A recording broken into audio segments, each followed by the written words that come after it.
Tonight, two of the most dangerous people in the world find something worth caring about. No women, no kids.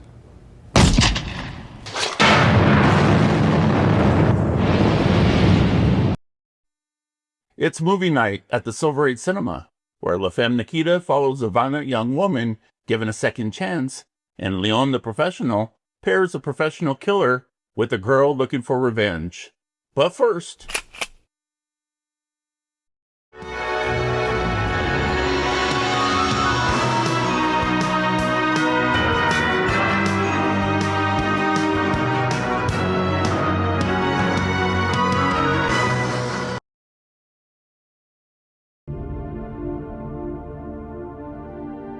La Femme Nikita is a French action thriller from director Luc Besson, and it's quick to throw you right into the chaos.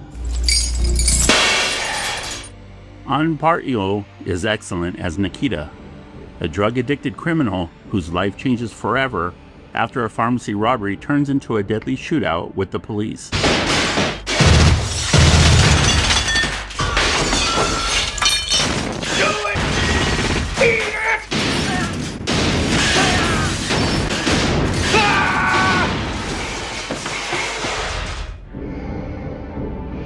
After killing an officer and being convicted, she wakes up in a secret government program.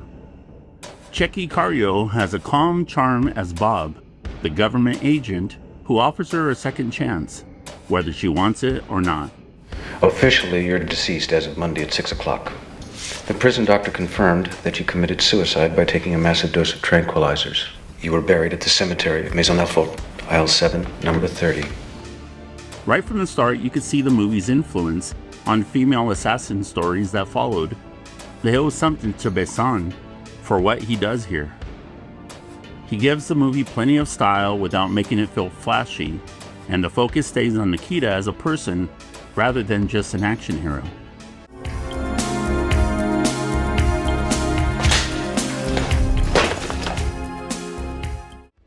As Nikita goes through years of training in weapons, combat, intelligent work, and social etiquette, watching her transform from a reckless young woman into a skilled killer is one of the movie's biggest strengths.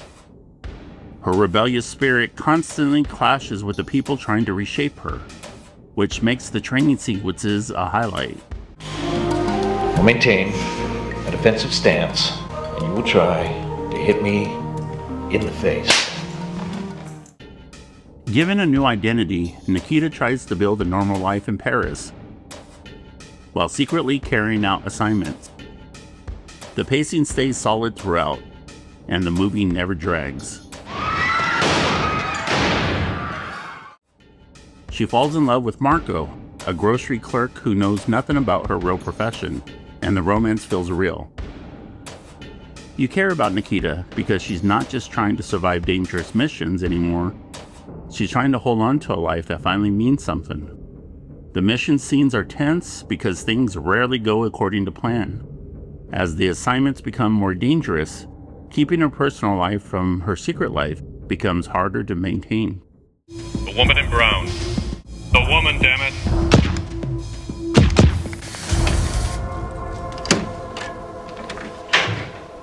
Damn it, Marie. For a half an hour I've been talking from behind the stupid bathroom door. You might answer me once in a while, no? Everything breaks down when a critical assignment begins to unravel.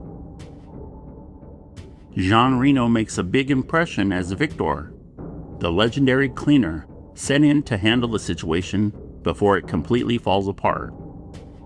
In his limited screen time, he steals every scene he's in. For all the action and espionage, the movie never loses sight of Nikita's struggle to hold on to a normal life, giving it more heart than you might have expected. She murders so she could live, but the life she's finally built may not survive her deadliest mission. Luc Besson not only directs, but he also wrote La Femme Nikita for Anne Pardieu. At the time, the two were a couple, raising a daughter together. During the film, Jean Reno shows up as Victor, a character so similar to his future role as Leon that La Femme Nikita almost feels like an unofficial prequel. Even Luc Besson joked that Léon was basically Victor's more human American cousin. The film's influence spread far beyond France, inspiring a couple of foreign remakes and 2 television series. Most American audiences probably know the story through the 1993 remake, Point of No Return. My enjoyment rating for this stylish thriller is an A-. Got it.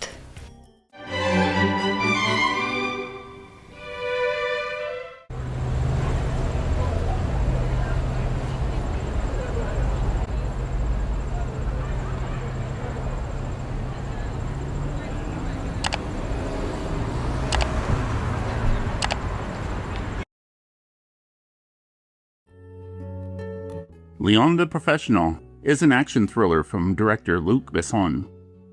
The story follows a quiet contract killer living alone in New York, carrying out jobs before returning home to care for the one thing he truly loves, his houseplant. In a role specifically written for him, and you can see why, Jean Reno is excellent as Léon, the professional assassin at the center of the story. He says a lot without saying much, and you understand this character before he even opens his mouth. Detective Jefferson, may I help you? I'll call you back. Léon spends his days moving between jobs and visits with old Tony, his longtime employer and mentor. A role Danny Aiello fits like an old glove. In an apartment down the hall is Matilda, a troubled young girl struggling through life with her dysfunctional family.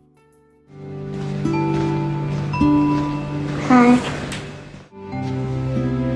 What happened? In her film debut, Natalie Portman is unforgettable, bringing a ton of energy and emotion to every scene. Her world is turned upside down when a corrupt DEA agent, Norman Stansfield, discovers that her father has been stealing from his drug operation.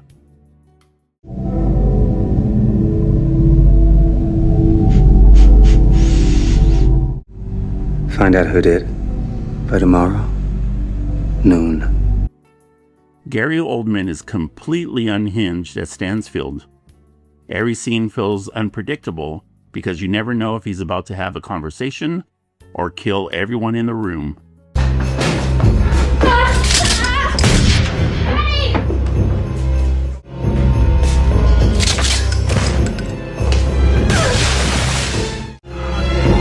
What the hell?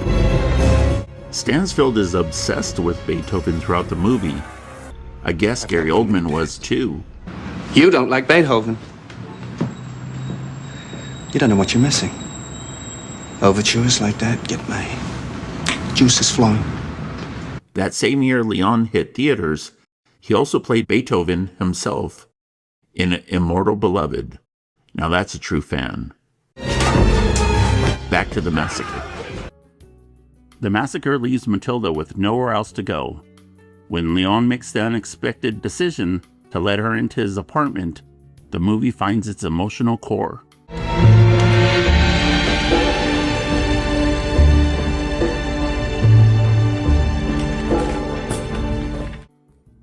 As Matilda learns the truth about Léon's profession and asks him to teach her the skills she needs to get revenge, the relationship between these two becomes the heart of the movie.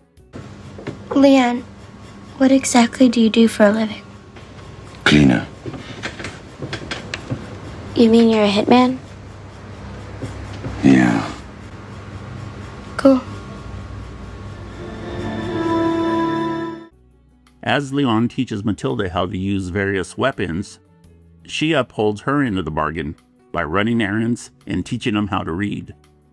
This unlikely friendship helps fill the gaps in both their lives. The action itself hits hard because it's quick, tense, and believable. These aren't superheroes. Combined with Besson's stylish direction, the movie still stands apart from most action films of its time. Léon is easy to root for because he's surprisingly vulnerable, you start to see that Leon needs Matilda as much as she needs him.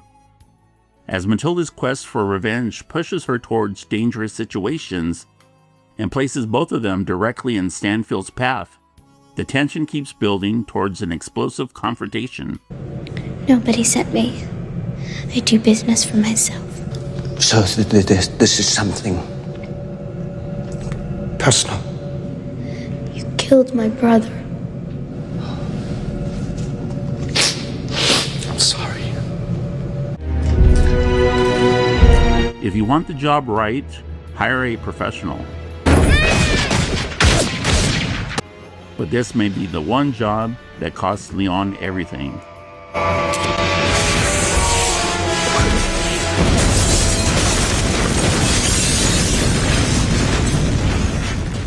Luc Besson is back, writing and directing Leon, the Professional.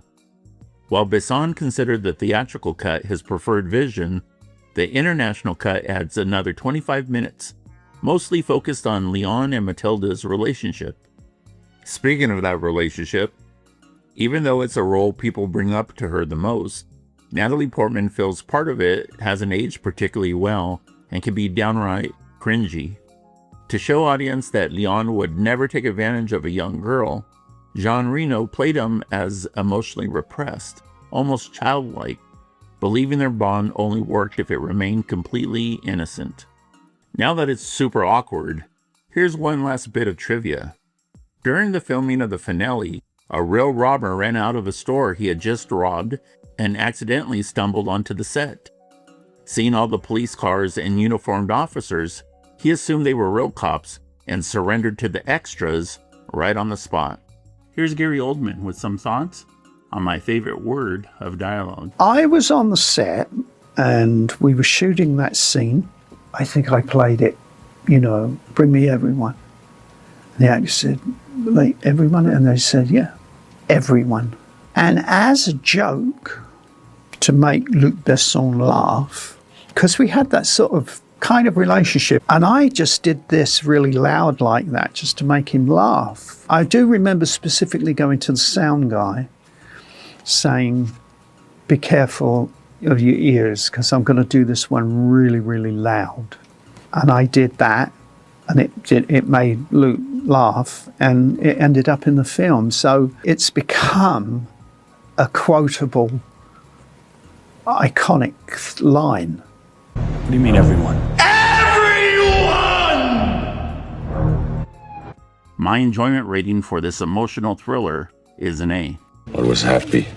No questions. Is life always this hard? Just when you're a kid? Always like this.